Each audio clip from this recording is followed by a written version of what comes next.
Caminhando neste projeto da graça de Deus, de conhecer um pouco mais da preeminência, da excelência, da sobre-excelência de Cristo. Nós temos andado na carta aos Colossenses e estamos aí paradinhos no capítulo 13, no versículo 13 do capítulo 3. Vamos ver? Vamos continuar agora, andar um pouquinho. Colossenses 3:13. Suportai-vos uns aos outros, perdoai-vos mutualmente, caso alguém tenha motivo de queixa contra outrem, assim como o Senhor vos perdoou, assim também perdoai vós. Somos gratos, Pai,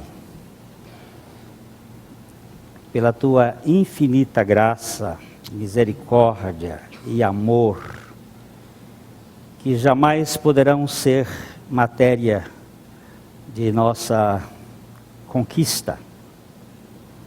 Nós somos profundamente agradecidos porque o Senhor tem voltado o Teu olho de misericórdia para conosco.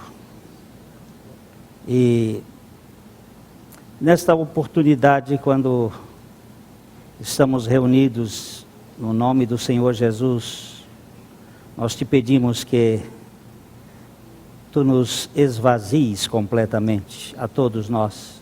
Sim, meu Deus. Para sermos apenas recipientes de Tua manifestação de graça. Amém. Fala conosco, Pai.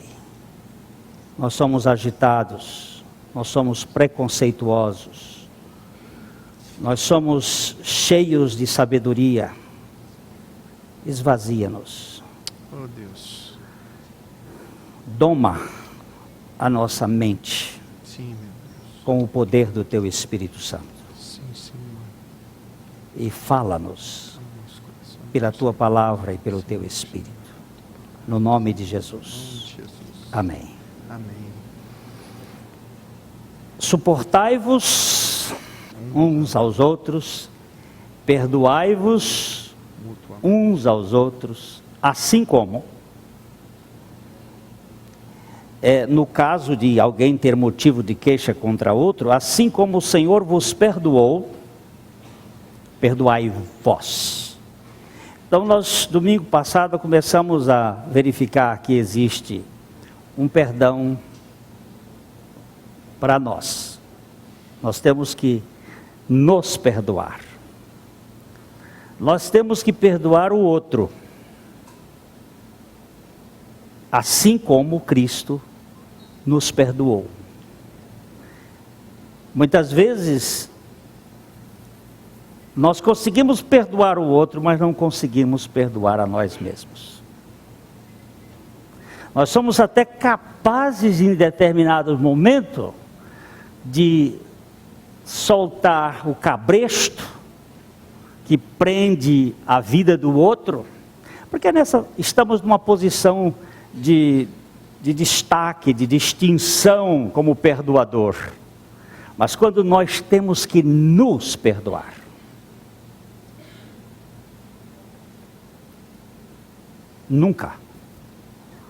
não vamos nos perdoar. Então nós temos que verificar um pouquinho daquilo que é o pecado. Estamos tentando na parte da manhã a gente andar, mas vamos também agora aproveitar esta oportunidade. Vamos abrir Gênesis capítulo 3. Hoje pela manhã nós falamos alguma coisa que o pecado surgiu pela incredulidade da palavra de Javé Elohim.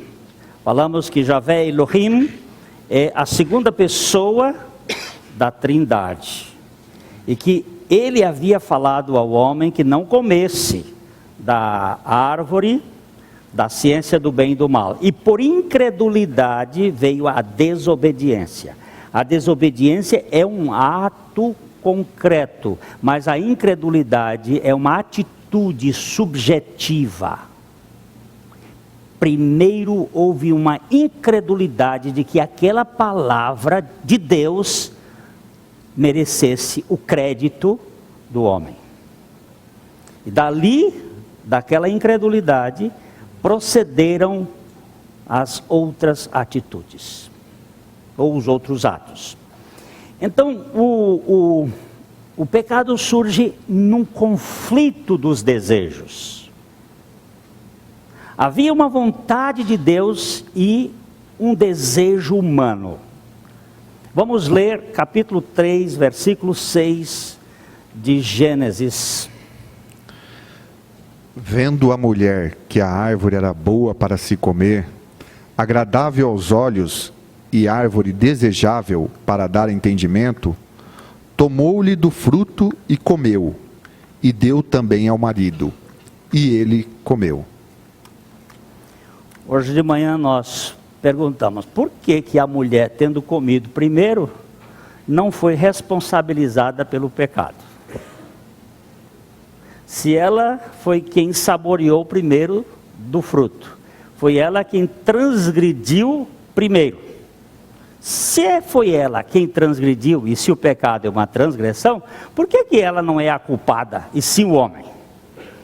Aí nós estivemos ainda vendo algumas coisas que estão em consequências a ordem foi dada ao homem, Deus deu esta ordem a ele, e ele precisava exercer a fé nesta palavra. Mas aqui nesse texto nós vemos uma coisa, que a mulher viu, ela viu que a árvore tinha algumas qualidades, mas tinha uma coisa muito forte, ela era propensa a intensificar os seus desejos. Ela diz aqui o texto que é árvore desejável para dar entendimento. O conflito dos desejos é exatamente a causa de onde vem o pecado. Vamos dar uma voltinha lá em Tiago, no capítulo 1. Vamos pegar os versículos 13, 14, 15.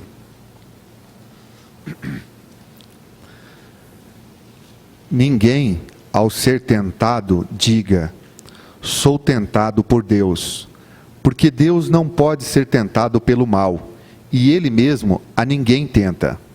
Ao contrário, cada um é tentado pela sua própria cobiça, quando esta o atrai e seduz.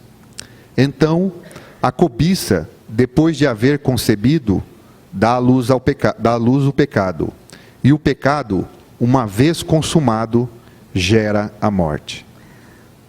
Presta atenção a essa palavra concupiscência,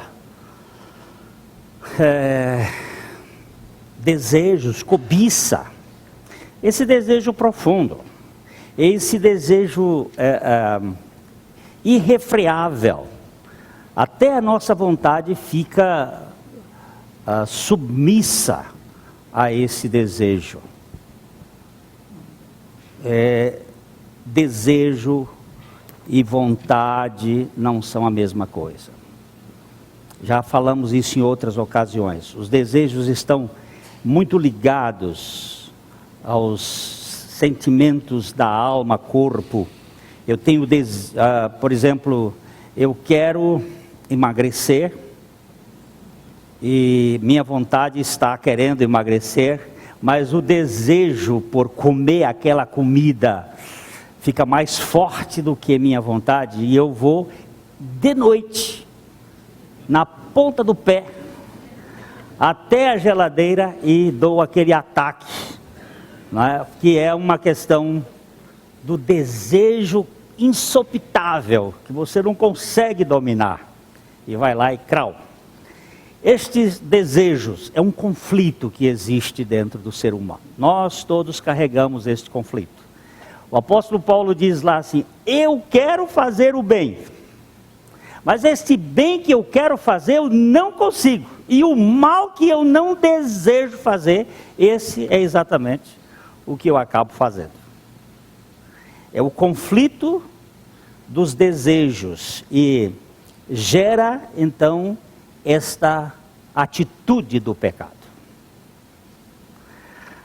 Em seguida, o que foi que o pecado gerou? Vamos ver o versículo 7 de Gênesis 3. O versículo 7 mostra o princípio que está por trás da atitude do ser humano. Versículo 7.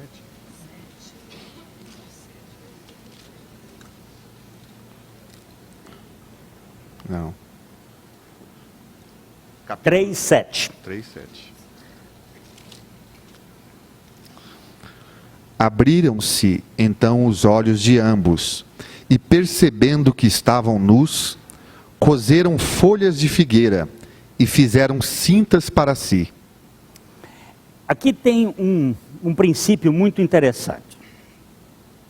Quando Deus fez, aí a gente tem que entender que no jardim, antes desta, isso do ponto de vista bíblico, eu não estou falando de antropologia, nem de geologia, nem dessas coisas ligadas à evolução, mas do ponto de vista bíblico. Quando Deus criou o jardim do Éden, era o jardim dos prazeres, Éden, um jardim agradabilíssimo, não havia nem frio nem calor. Parece que tudo indica que o frio e o calor surgiram a partir do dilúvio. Isso dentro da Bíblia. Eu não estou falando aqui, já disse logo, e eu creio no que a Bíblia diz. Eu não entendo muito de Darwin. E hoje está fazendo 200 anos, né, agora que Darwin existiu, mas eu não estou aqui darwiniando. Eu estou aqui biblificando. Estou andando pelo meu caminho é Bíblia. Então, houve um cataclisma. Segundo as teorias das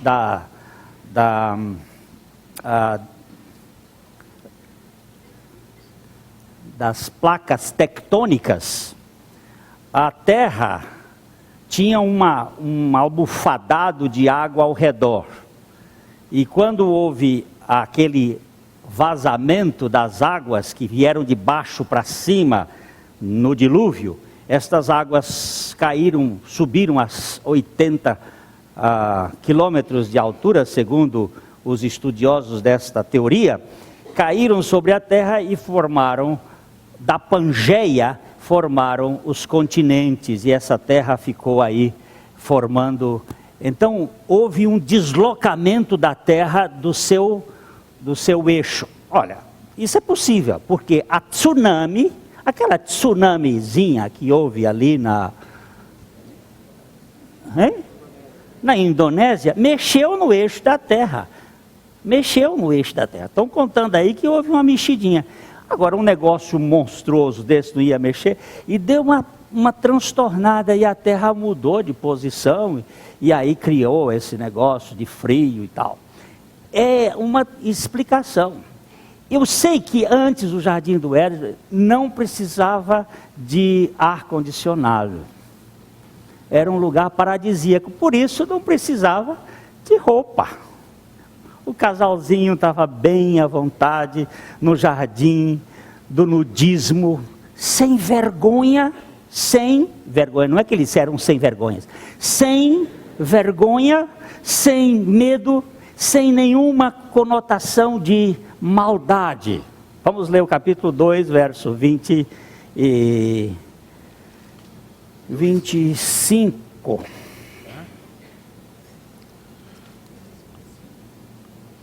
Ora, um e outro, o homem e sua mulher, estavam nus e não se envergonhavam. Estavam nus e não se envergonharam. Quando pecaram, abriram-se os olhos de ambos e fizeram tangas, aventais.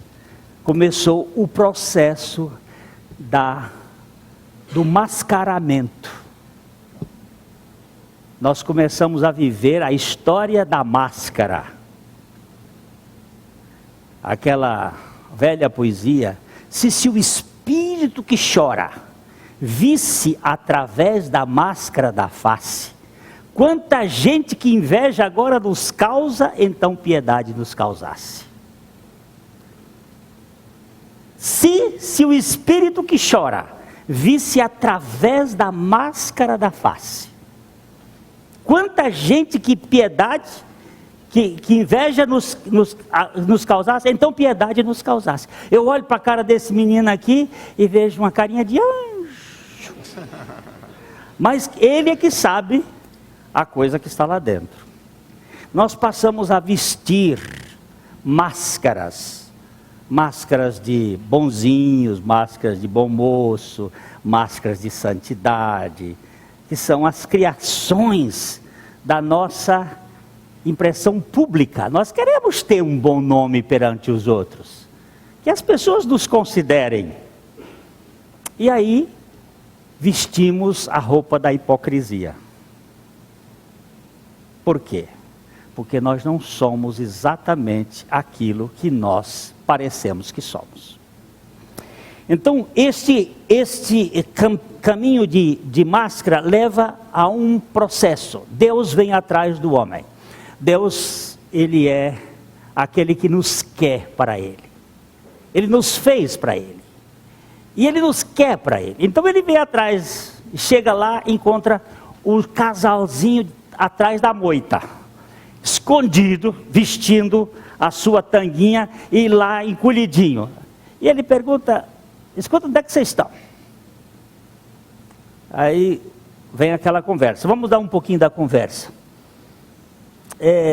Vamos ler o verso 8. Começa aí no 8, Danilo. Quando ouviram a voz do Senhor Deus, que andava no jardim pela viração do dia, esconderam-se da presença do Senhor Deus, o homem e sua mulher, por entre as árvores do jardim. E chamou o Senhor Deus ao homem e lhe perguntou: onde estás? Presta atenção no detalhe bíblico.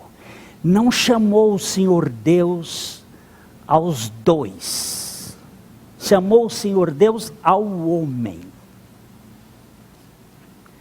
Por favor, depois vocês estejam olhando os estudos pela manhã a respeito do pecado. Chamou o Senhor Deus ao homem, não à mulher. Ele não queria conversa com a mulher agora, era com o homem. Viu? E aí vamos lá. Ele respondeu: ouvi a tua voz no jardim e, porque estava nu, tive medo e me escondi. Então, a nudez nos leva a nos esconder por causa do medo de não sermos aceitos. É o medo de nós não sermos aceitos que gera o conflito dos relacionamentos. Então nós temos que mentir para os outros, dizendo que nós somos o que não somos. Porque se a pessoa for me aceitar de acordo com o que eu sou, ela não vai me aceitar. Se minha mulher soubesse dos meus pensamentos íntimos, ainda bem que só Deus sabe, então ela ia me botar para fora. E nós vamos ter que caminhar muito disso aqui, meu irmão, porque aqui está a chave da vida de libertação. Amém. Da vida liberta. Eu não preciso viver uma realidade que não é verdadeira. Aleluia. Na casa de Abba, eu não preciso. Eu não preciso usar robe de chambre para descer na casa da intimidade do meu pai. Você sabe, aquela roupa que você desce cobrindo o pijama. Pijama é coisa de intimidade. Eu não preciso. Eu posso mostrar minhas varizes para ele.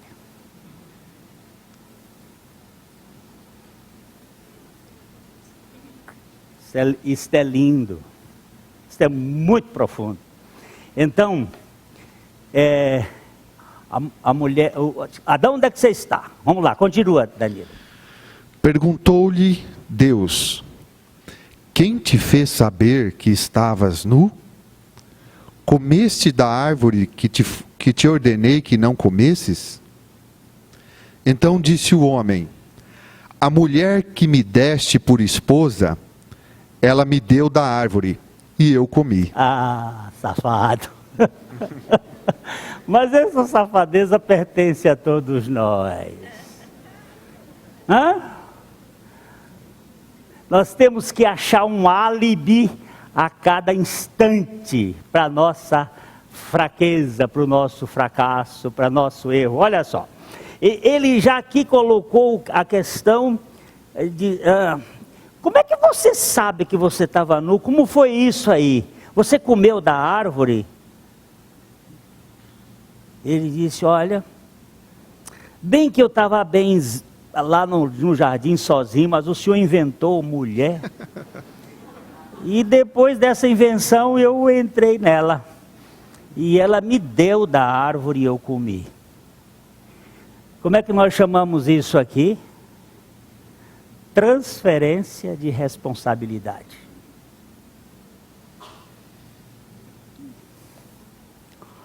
Mas também você fez isso, olha. Você tropica, bate na perna, cai no chão, e aí o outro é culpado. A mulher ia andando na rua, escorregou e caiu, e tinha um rapaz lá olhando para ela. Ela levantou e disse, por que você fica me olhando aí?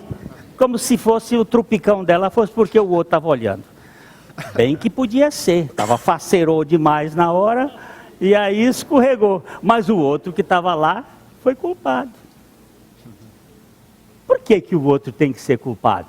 Porque eu não posso admitir que eu falhei. Eu não posso admitir que eu pisei na bola. Se eu admitir isso, eu vou admitir que eu sou um fracassado. E como é que eu vou admitir que eu sou um fracassado? Se o pecado é uma teomania que me põe numa posição de querer ser o mais. Então, o conflito dos desejos cria máscaras que fazem com que nós compensemos a nossa máscara jogando a culpa nos outros. Alguém é culpado, menos eu. O que vai isto gerar? Uma série de consequências. Aí essas consequências vão trazer resultados negativos na vida da gente. Então Deus tem que interferir aí. Deus faz uma obra na vida do homem. Deus o aceita incondicionalmente e o veste com uma roupa de dignidade através do sacrifício. Capítulo 3, verso 21. É a aceitação incondicional de Deus. 3, 21. Gênesis 3, 21. Fez o Senhor Deus vestimenta de pele para Adão e sua mulher, e os vestiu. Por que Deus teve que fazer essa vestimenta para Adão e para a mulher e os vestiu? Porque eles estavam envergonhados. Eles estavam despidos, eles estavam nus, eles estavam expostos, e eles agora precisavam de uma capa. Deus os aceita, e Deus trata com eles e trata deles de uma maneira muito, muito linda. Capítulo 4, então, a história de Caim e Abel. Vamos para lá. Caim e Abel é a história dos relacionamentos. Aqui é Deus com o homem. A companheira pegou a carona. Nós vamos verificar pela manhã, domingo que vem, no outro domingo, que não tem pecado responsabilizado com a mulher, sim com o homem. Porque a mulher foi iludida, foi enganada, mas o homem não. E no capítulo 4, nós temos o problema dos relacionamentos. O pecado como problema de relacionamento. O pecado do capítulo 3 é em direção a Deus. em relação a Deus. O pecado do capítulo 3 é incredulidade, é descrença da voz de Javé, Javé Elohim, da voz de Cristo, o Criador ou o Fazedor do homem. Mas no capítulo 4, nós temos o pecado relacional, o pecado horizontal, de relações entre pessoas. Caim, o mais velho, resolve um problema com o seu irmão, que era o contrário dele. Vamos começar a ler esse verso. Capítulo 4, verso 1. Coabitou o homem com Eva, sua mulher. Esta concebeu e deu à luz a Caim. Então disse: adquiri um varão com o auxílio do Senhor. Parece que Eva aqui teve uma compreensão assim: da semente da mulher eu vou enviar aquele que vai esmagar a cabeça da serpente. Então eu já adquiri o varão. Eu adquiri o varão que vai esmagar a cabeça da serpente. Ele é a minha possessão. O seu nome será Caim, aquele que possui a capacidade para resolver os problemas.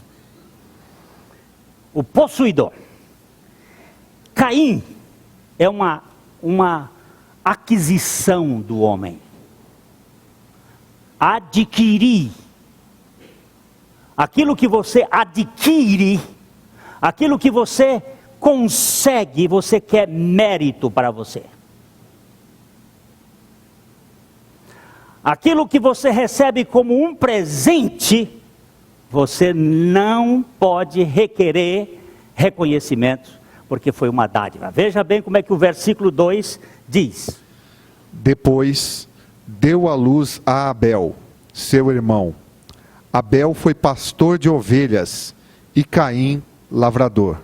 Adquirir e depois deu à luz. Aconteceu, deu à luz. Como foi? Deu à luz a Caim, Abel. Abel é um vento que apareceu, enquanto Caim é uma conquista que ela mereceu. A Bíblia agora troca e diz assim: Caim era pastor de ovelhas. Não, Abel era pastor de ovelhas. Pastor de ovelhas vai ligar ao testemunho de Deus no sacrifício da vestimenta da roupa. Deus deve ter usado um carneiro. Por que você diz deve ter? Porque ele nunca muda de princípio. E lá na frente ele vai dizer que é o cordeiro que vai tirar o pecado do mundo. Deve ter sido uma roupa, diz que foi animais. Animais tinham sangue, e sangue representa morte, esfolando o animal. Enquanto que Caim era lavrador. Lavrador está falando das folhas da figueira. Está falando do primeiro modelo, o modelo religioso da aceitação pelas nossas ações, pelos nossos atos. Enquanto que Abel está falando da aceitação pelo Evangelho. Nós podemos ser aceitos mediante a obra de Deus, ou podemos tentar aceitação pelas nossas obras. Mas pelas nossas obras, nós vamos ficar orgulhosos. E pelas obras de Deus, nós vamos ficar gratos. Agradecidos por ter sido alcançados pela obra de Deus. Agora, vamos andar um pouquinho mais. 3. Aconteceu que no fim de uns tempos, trouxe Caim do fruto da terra uma oferta ao Senhor. Abel, por sua vez, trouxe das primícias do seu rebanho e da gordura deste. Agradou-se o Senhor de Abel e de sua oferta. Presta atenção também aqui, irmão. Caim trouxe o fruto da terra, uma oferta ao Senhor. Vocês se lembram dos castigos, o castigo de Adão? Vamos voltar um pouquinho para o capítulo 3 para ver o castigo de Adão. O que vai acontecer com a terra? Verso 17, 3:17. E a Adão disse: visto que atendeste à voz de tua mulher, e comeste da árvore que eu te ordenara não comesses, maldita é a terra por tua causa. Em fadigas obterás dela o sustento, durante os dias de tua vida. 18, Ela, 19. ela produzirá também cardos e abrolhos, e tu comerás a erva do campo. No suor do rosto comerás o teu pão, até que tornes a terra, pois dela foste formado, porque tu és pó, e ao pó tornarás. Aqui está claro, não está? Tudo que você fizer aqui na terra, o castigo do homem é trabalhar. O castigo da mulher é parir e dar e ser dominada pelo marido. Uma mulher que não é dominada pelo marido nunca vai ser feliz. Eita, Dona Smirnov, aqui é onde a porca torce o rabo. É isso aí que Deus colocou. Você, para ser feliz, você tem que, o teu marido tem que te dominar. O projeto do feminismo é o projeto da infelicidade das mulheres e da criação dessa coisa infeliz que está acontecendo no mundo atual. Eu não sou machista, não é dominar cabresto, porque é o mesmo domínio que tem Deus por Cristo e Cristo pelo homem, é o domínio do amor. Não pense que é submissão de capachismo, que aí os machistas só vão ficar, bem que eu disse que esse pastor é macho.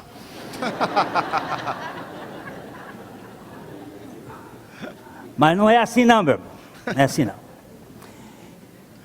Então, Deus agradou-se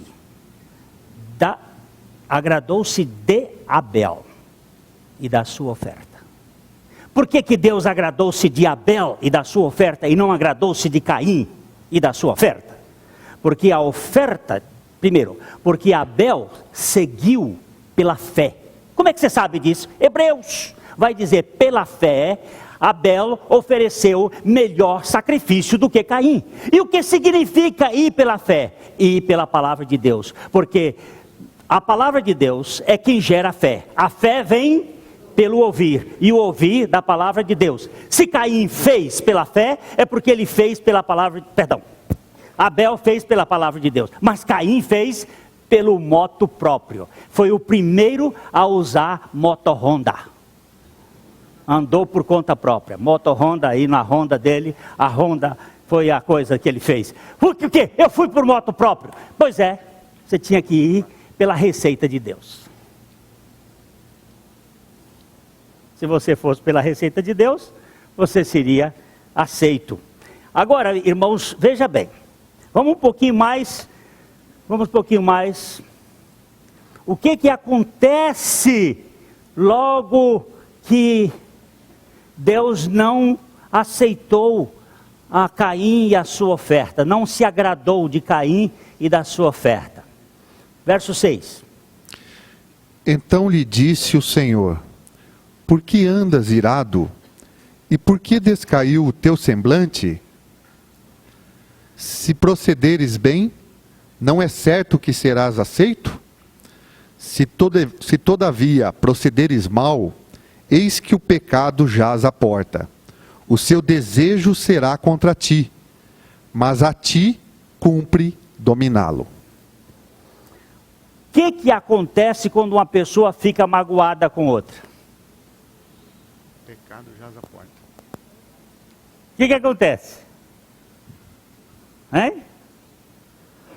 Não viu, não? Fecha a cara. Cai o semblante. Você sabe que uma pessoa não está bem com você quando você olha para ela e ela fechou a cara. Caiu o semblante do Caim. perdeu a alegria, perdeu a vida, a coisa que comanda a vida. Uma vida sem alegria é uma vida terrível.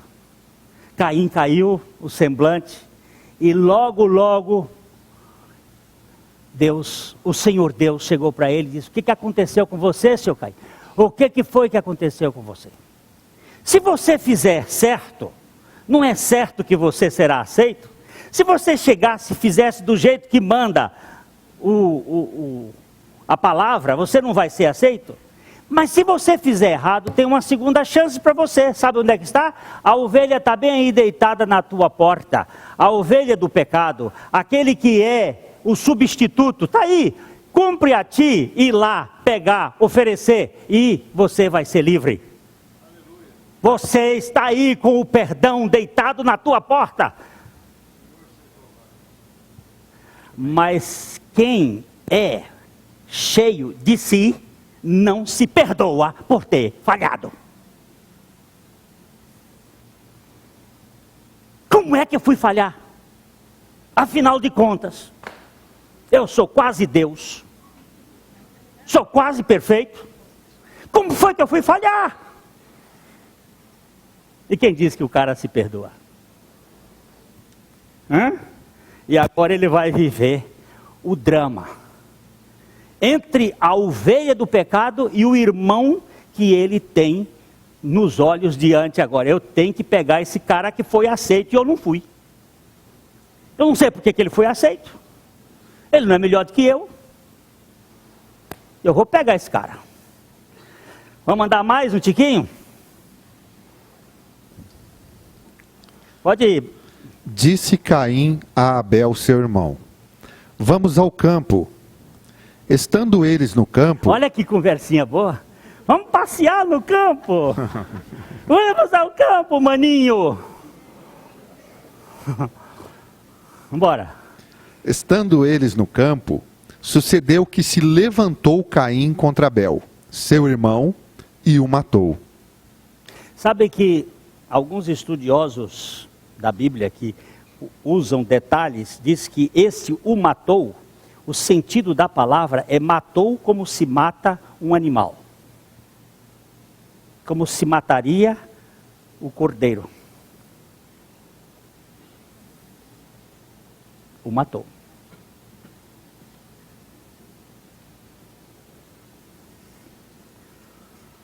Em vez dele matar o animal, matou o irmão. Por causa da mágoa, do ressentimento, de não ter sido aceito e o irmão ter sido. Inveja destrói qualquer pessoa. Continua, Danilo. Disse o Senhor a Caim: onde está Abel, teu irmão? Ele respondeu: não sei.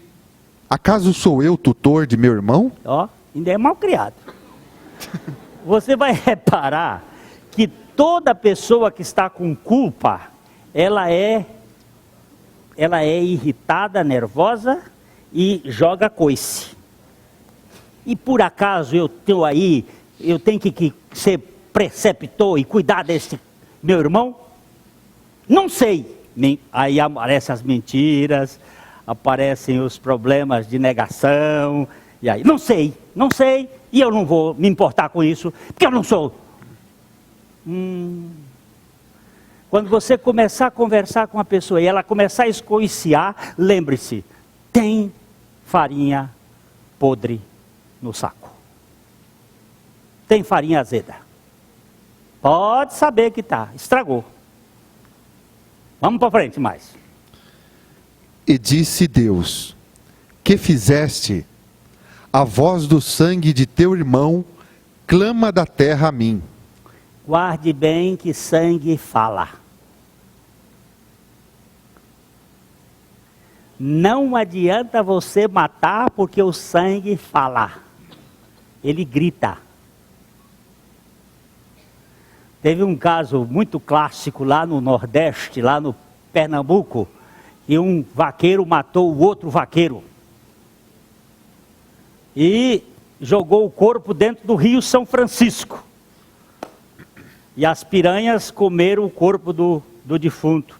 E ninguém mais encontrou, ninguém sabia mais. Mas antes do vaqueiro morrer, passavam 2 araras voando.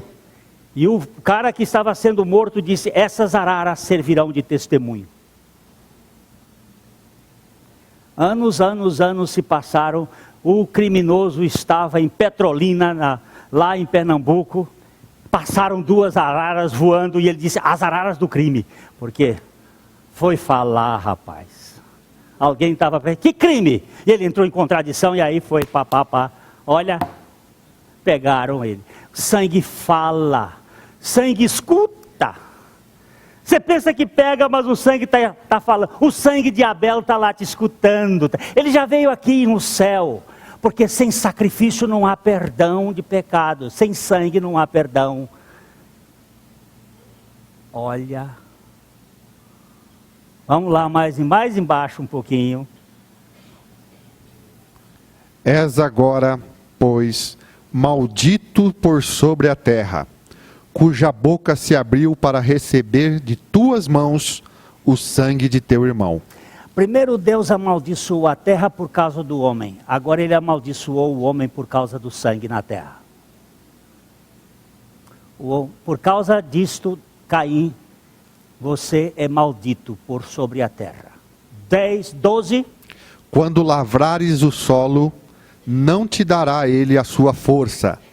Serás fugitivo e errante pela terra. Você sabe quando é que começou a Dressfield, a Cargill e a ADM e a Bunge? Foi aqui no Caim.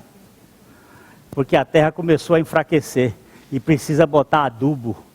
E o agricultor produz um ano e a terra empobrece. Aí tem que botar mais adubo. E a lei de mercado vai fazendo com que ele venda o produto um ano que deu bom, e aí os descendentes de Caim aumentam o insumo. E o nego nunca consegue ganhar dinheiro. Agricultor vive sempre numa luta. Agricultor e pecuarista são sofredores. Depois vocês vão ver aqui. Se bem que o agricultor ganha mais do que o pecuarista. Tem uma lei aqui na Bíblia que explica por quê.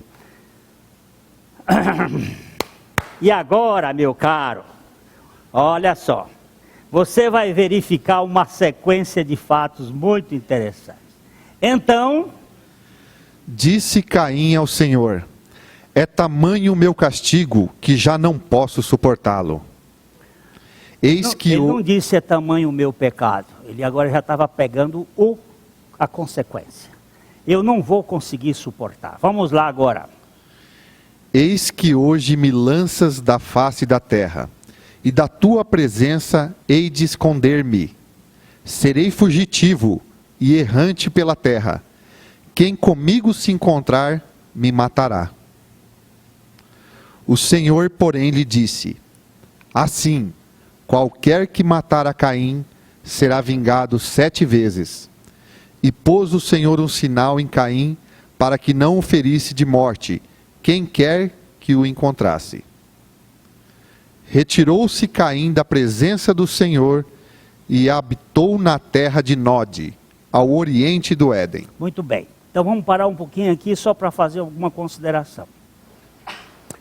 Desse momento em diante, Caim se tornou um fugitivo, errante sobre a terra. Mas ele disse: vão me matar. E Deus disse: quem matar você vai ser vingado por 7 gerações. Durante 7 vezes 7, 49, 490 anos eu vingarei quem matar você. Esses 7 vezes. Aliás, seriam, não Caim, 7 gerações. 40 vezes 7, quanto é que dá? 28, não é? 280, né? 280 anos. 7 gerações. Uma geração é 40 anos. Mas aquela geração de lá era diferente. Mas se a Bíblia coloca geração por geração, mas são 7 vezes. 7 vezes são 7 gerações. 7 gerações seriam vingança sobre Caim. Você vai ser vingado, Caim. Eu não vou deixar você sofrer por causa disso, não. Deus é sempre o Deus da misericórdia e da graça. Amém. Muito bem, Caim era um safado, Caim era um bandido, Caim matou o irmão, mas Deus ainda estava no caminho de Caim. Vamos para frente. E coabitou Caim com sua mulher, ela concebeu e deu à luz a Enoque. Caim edificou uma cidade e lhe chamou Enoque. Por favor, meu irmão, agora é o problema. Quando nós fugimos da presença de Deus, nós construímos nossos castelos. Nós construímos os nossos lugares de segurança. Nós vamos construir alguma coisa que nos proteja. O que vai proteger o homem sem Deus? É a cidade. A cidade é o lugar da pessoa que vive por conta própria. Porque na cidade ele tem tudo que os outros vão fazer por ele e ele vai fazer pelos outros. É uma interdependência. É uma vida de relacionamento em que eu fico protegido. Não por Deus, mas pelo humanismo. E está aqui a criação do humanismo. A dependência do homem pelo homem. Não a dependência do homem por Deus. O nome desse moço é Enoque, que significa dedicação.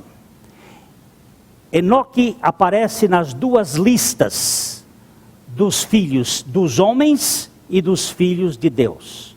Nós temos duas listas de homens, de filhos. Os filhos dos homens são os filhos de Caim, e os filhos de Deus são os filhos de Sete. Os filhos dos homens começam com Enoque, ou a dedicação, a exaltação do homem. Os filhos de Deus começam com Enos, Sete. Enos é o homem individual, o homem que precisa depender de Deus. A exaltação do homem que quer viver por conta própria vai ter um outro filho em seguida.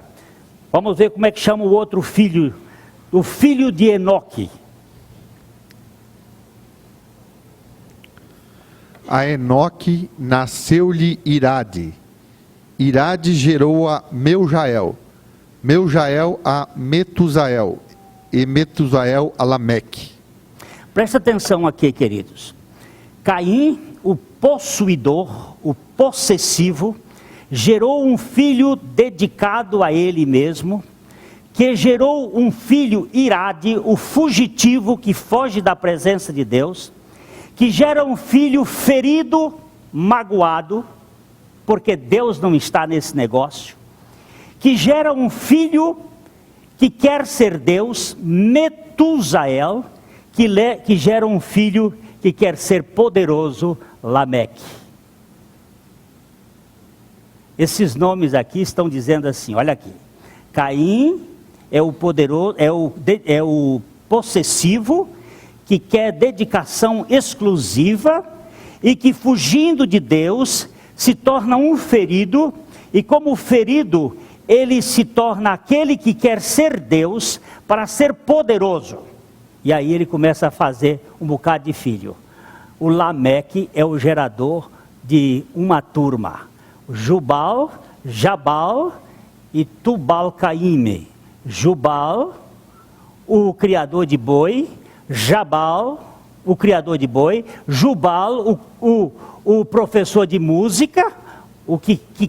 O som do riacho é ao nome dele. Aquele que tem o som do riacho. Ele é o criador da música, e depois vem o Tubal-Caíme. Mas eu quero parar no Lameque, não vou entrar nos outros não, porque hoje não é propósito entrar nesse caminho aí. É no Lameque, vamos para o Lameque aqui. Lameque, verso 19. Tomou para si 2 esposas. O nome de uma era Ada, e a outra chamava Zilá. Por favor. Como foi que Deus disse a Adão? Deixarás... Vamos ter que voltar lá atrás. Vamos lá para o capítulo 2? Vamos para o capítulo 2? Vamos ver o capítulo 2, vamos ver o versículo 23 e 24. E disse o homem: esta, afinal, é osso dos meus ossos e carne da minha carne. Chamar-se-á varoa, porquanto do varão foi tomada. Por isso, deixa o homem pai e mãe e se une à sua mulher, tornando-se os dois uma só carne. Presta atenção. Por isso deixa o homem, pai e mãe, une-se à sua mulher, e ambos serão uma só carne. Os dois. Mas o Lameque teve quantas mulheres? 2. Este Lameque foi o primeiro. Foi o primeiro a arranjar uma outra. Era para ter uma só. O Lameque já começou aqui lamecando a história. Ele diz, olha só. Vamos lá, voltar para o capítulo 4. Verso dizendo, Lameque tomou para si 2 esposas. O nome de uma era Ada e o da outra se chamava Zilá. Ada significa um ornamento, aquela que se preocupa com a aparência, que se enfeita. E a Zilá é aquela que é uma sombra, é uma assombração. Da primeira foram gerados 2 filhos, o Jubal e o Jabal. E da segunda, o Tubal-Caíme. Tubal-Caíme é o pai da maçonaria e o pai do humanismo. Você diz, mas isso tudo acabou no dilúvio, vírgula. Acabou nada. As filhas dos homens casaram-se com os filhos de Deus.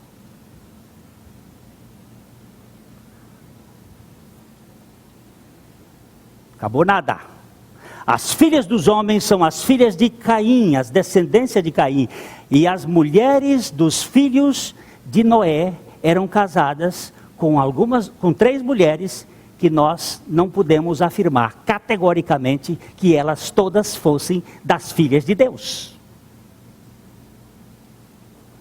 E quando você vai lá para o capítulo 10, você vai encontrar um cidadão chamado Nimrod, que era filho de Cuxi, que era filho do cão, mas o cão aí não é o cão, capeta, é o cão que fazia com que o pecado do pai fosse público, fosse publicada a nudez do pai dele que estava bêbado. E se há uma coisa que Deus detesta, é fofoca. E se uma coisa que Deus detesta, é que você exponha a vergonha daqueles a quem Ele ama.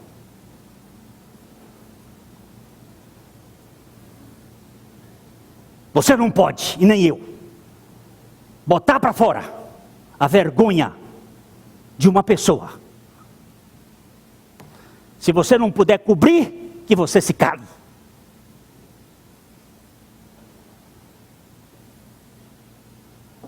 Olha que a coisa é séria. O cara arranjou 2 mulheres, agora vamos fazer o que com essas mulheres aqui?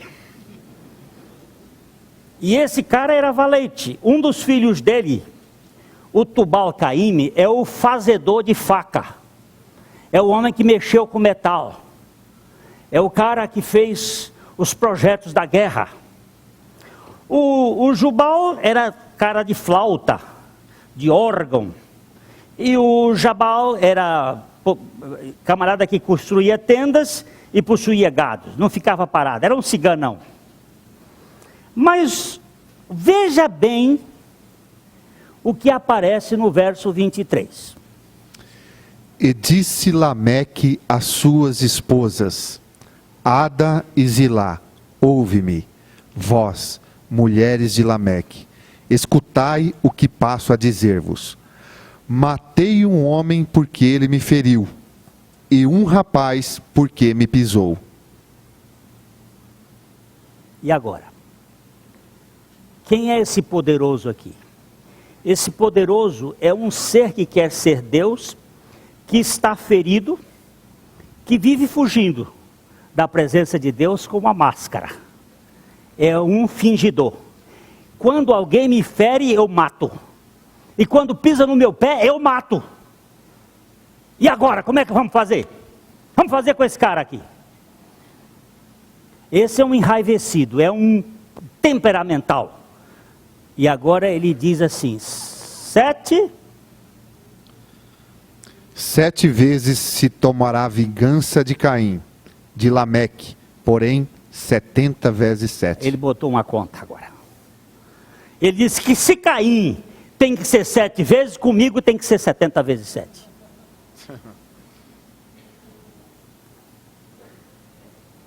Se você tem que vingar-se, Caim, se o senhor diz que vai vingar Caim 7 vezes, o senhor vai ter agora que vingar aquele que me ferir, eu vou matar mesmo. Eu vou matar quem pisar no meu pé, eu mato. E fica com essa conta aqui, 70 vezes 7, para arredondar o caso. Agora que nós vamos começar a entrar no perdão de nós. Pedro, mas eu vou parar hoje, não pode ter certeza. Pedro, eu estou com tempo agora, bastante tempo para a gente conversar. Pedro, o apóstolo temperamental, aquele que tinha tendência de Lameque, que arrancava a espada e ia enfiar no meio da cabeça do Malco, e o Malco desviou e pegou só na orelha. Esse camarada vai perguntar a Jesus como é que era essa história de perdão. Como é que você ia fazer com essa história de perdão? Como é que você vai fazer com aquele que te pisa no pé, e com aquele que te fere, e com aquele que mata uma pessoa? Como é que você vai fazer com ele? Vamos para agora Mateus capítulo 18.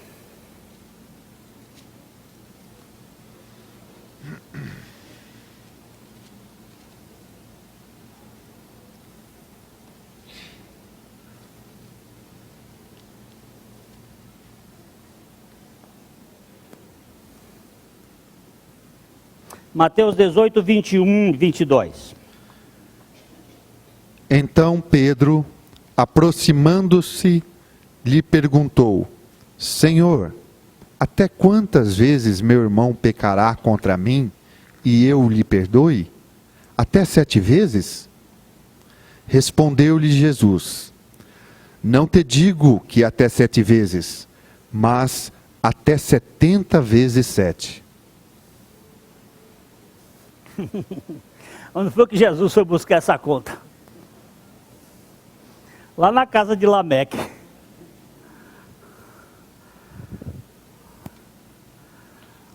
Pedro estava dizendo assim, ó, os rabinos no tempo de Jesus diziam que mais do que 3 vezes você perdoar uma pessoa, mais do que 3 vezes pela mesma falta, era indignidade, que você não tinha caráter, que você não tinha vergonha. O sujeito podia lhe ofender 3 vezes, você perdoava a primeira, você perdoava a segunda e você perdoava a terceira. Mais do que isso era falta de vergonha. Pedro chegou assim e disse assim, bem, o camarada me ofendeu uma vez, 2, quantas vezes? Até 7 tá bom? Que ele dobrou e ainda deu mais uma de lambuja. 7 vezes tá bom? Jesus, não, Pedro. Vamos buscar a conta lá atrás. Vamos lá na casa de Lameque. Eu quero dizer para você que a conta já foi estabelecida no contrato que ele fez. E meu pai já definiu isto. São 70 vezes 7 que você tem que perdoar pela mesma falta, ao dia, para a mesma pessoa. Agora pense em você nesse lugar. Perdoar a você pela mesma falta. Perdoar o outro até que eu perdoo, mas eu nunca.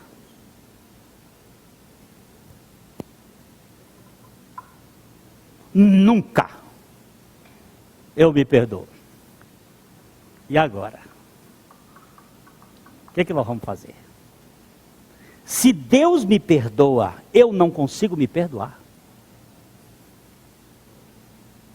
E tem muito mais gente ferida e muito mais gente amargurada do que nós imaginamos.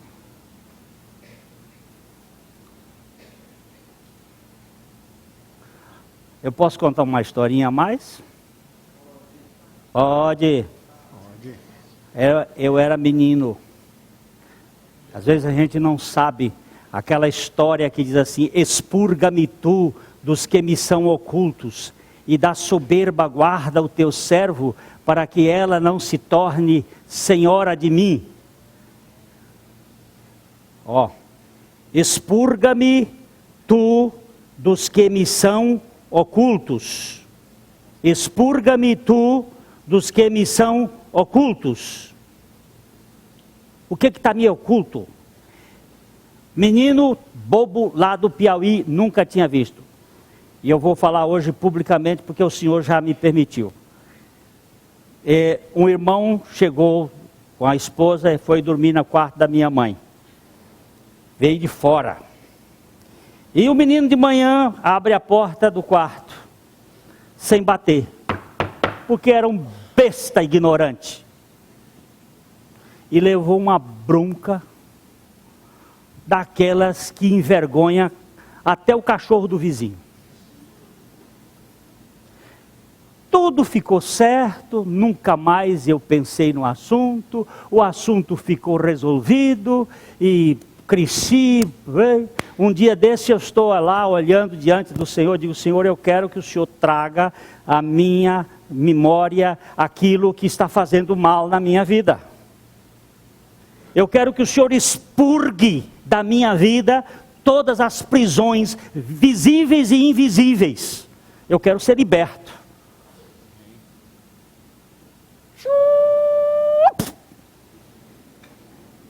Quando você pega o ovo e bota dentro d'água, o ovo desce. Mas se você puser bastante sal, é até uma forma de saber como salgar a carne, o ovo sobe.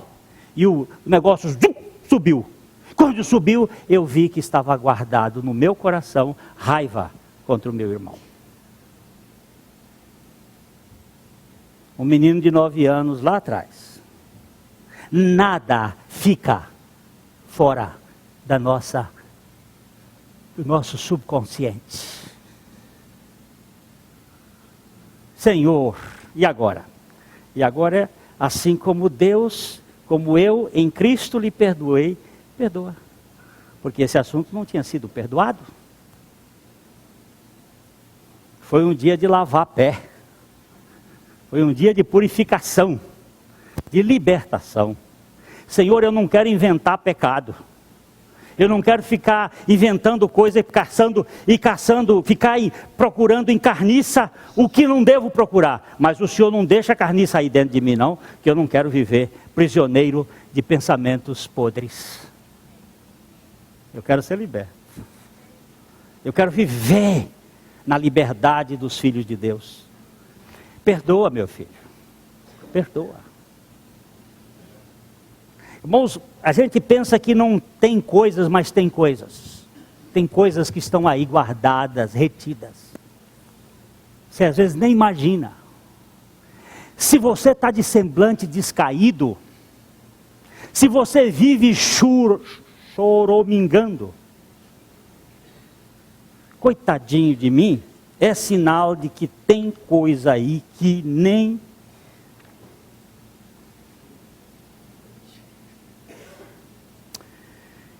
Nenhum homem é realmente bom, até que saiba o quanto é mal. Nenhum homem é realmente bom, até que saiba o quanto é mal. Ou poderia ser, até que tenha percebido o quanto tem direito a toda essa conversa sobre criminosos, sobre mágoas, como se ele fosse eles fossem macacos em uma floresta a 15 mil quilômetros de distância, até que tenham se livrado de toda esse auto-engano sujo de falar sobre tipos vis e hostilidades deficientes, até que tenha exprimido a última gota do óleo dos fariseus, até que a sua única esperança seja a de um modo ou de outro ter capturado um criminoso e tê-lo mantido a salvo sobre sua própria responsabilidade. Você prendeu o assassino, que é você mesmo.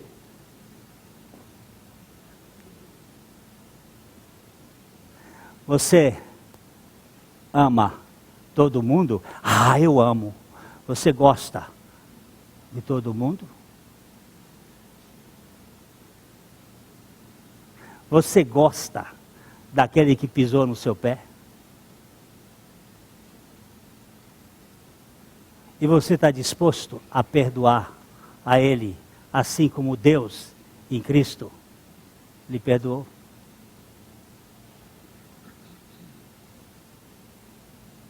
Será que eu estou?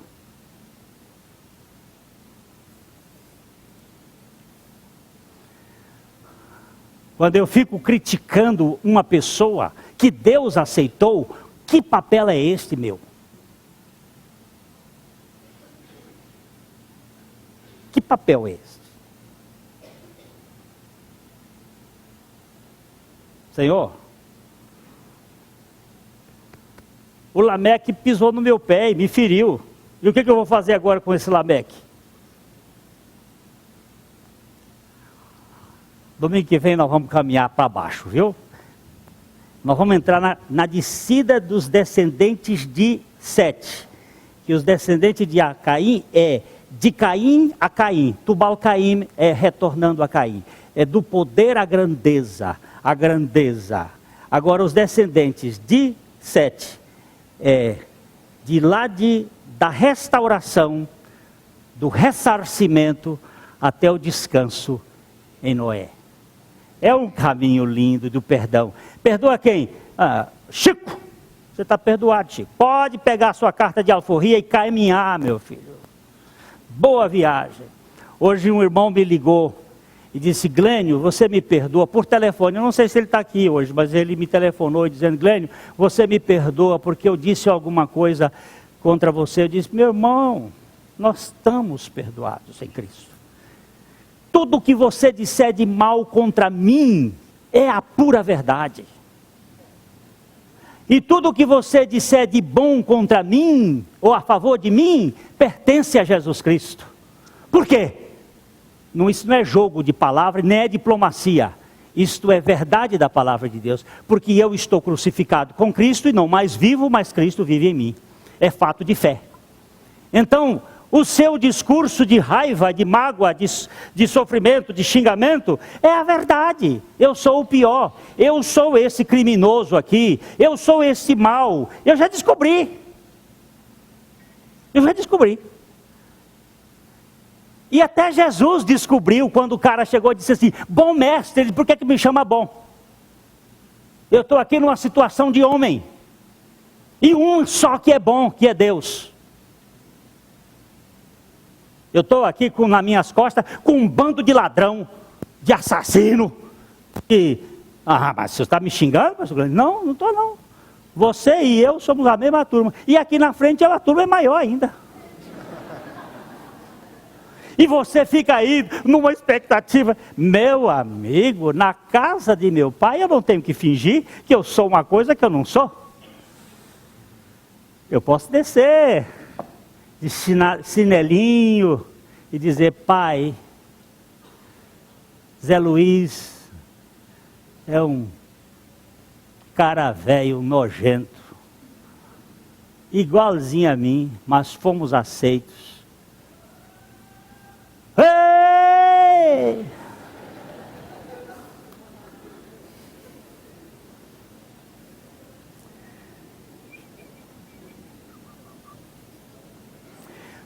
Suponhamos, aqui eu vou terminar. Suponhamos que depois de 7 anos de casamento, Um casal tem a sua primeira discussão séria.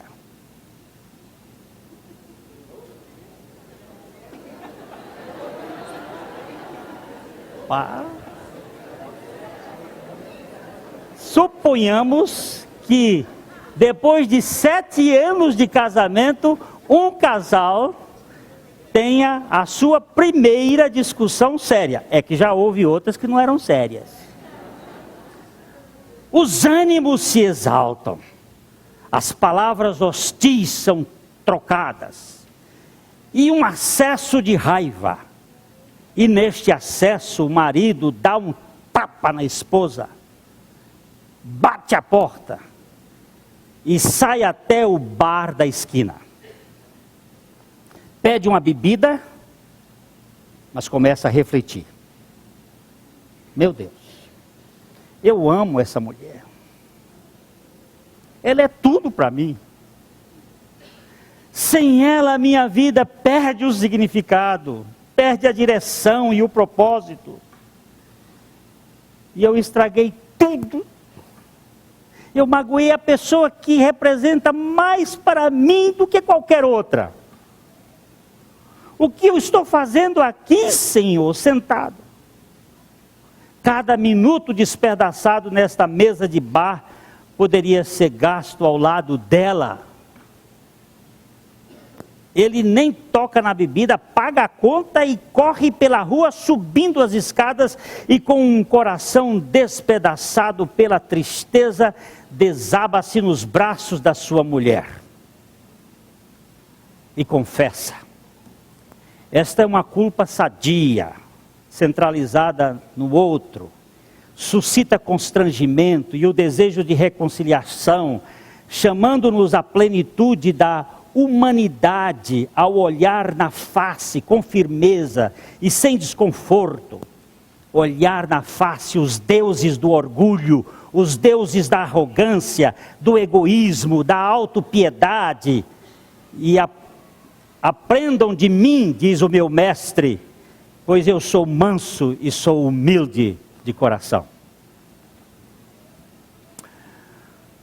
Dado o meu lado murmurador e o meu espírito ranzinza, meu impulso irresistível de buscar meus próprios interesses à custa dos outros, meu conforto em detrimento do sofrimento dos outros, minha leve inveja do sucesso dos outros, e dado o meu desejo de esmagar o nariz de qualquer motorista que me dê uma fechada, dadas estas fraquezas, não estou mais sintonizando a realidade se aceitar minha vergonha como o custo por falhar em ser o eu que deveria ser, o eu que fui criado para ser e o eu que realmente eu gostaria de ser em Cristo.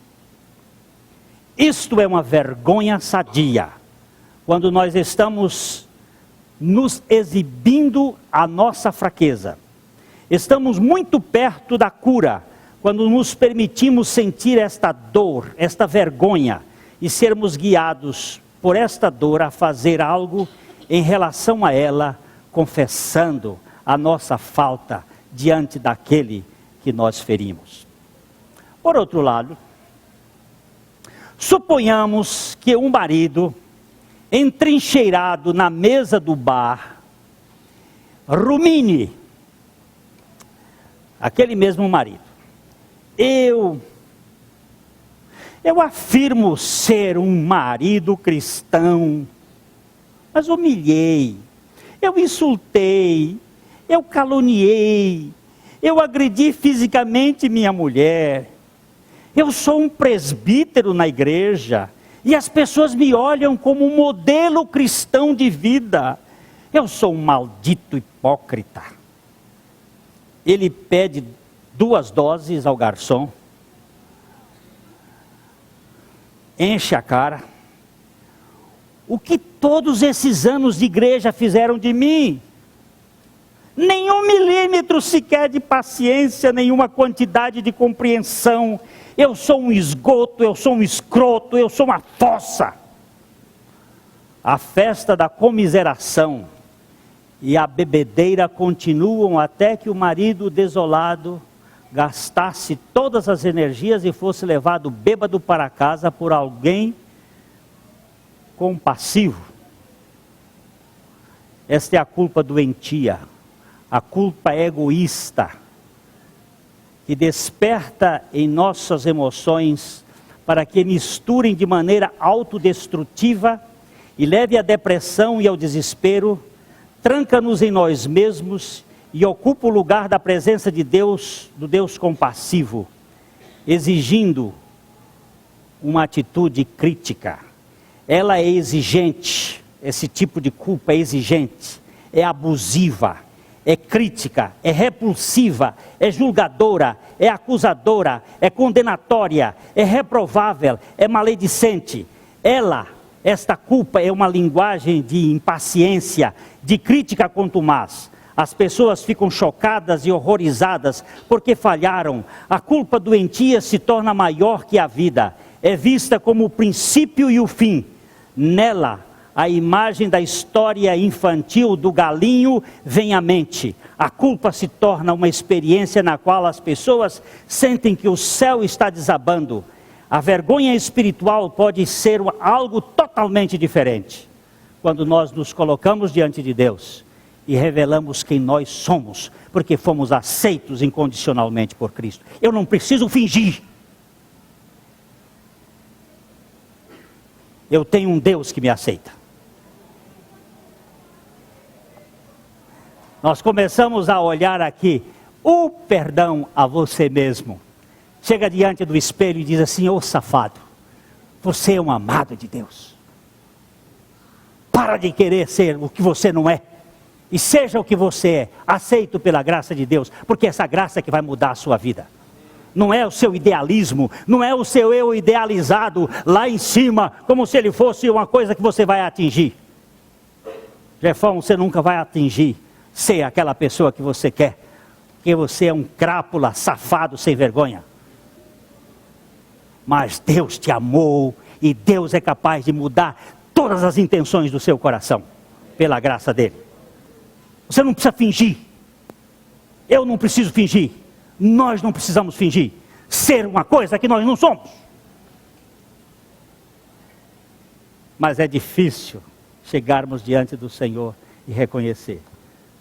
E diante da igreja de Deus, eu tenho um texto aqui de Hans Kung, um teólogo católico, que é para domingo que vem, que é tremendo. Essa igreja que condena as pessoas, mas não tem um dedo para libertar aquele que está sendo fracassado. Meu irmão, não vamos brincar de brincadeira de religião não, que está cheio. Você e eu fomos libertos para viver para a glória de Deus. Aleluia. A mensagem que você acabou de assistir faz parte do Ministério de Comunicação Palavra da Cruz. Temos um grande acervo de estudos bíblicos em áudio e vídeo. Distribuímos também, gratuitamente, o jornal mensal Palavra da Cruz. Entre em contato conosco pelo fone fax 0 operadora 43 3322 3037 ou pelo e-mail com@palavradacruz.com.br. Visite-nos também pelo site www.palavradacruz.com.br. Graça e paz.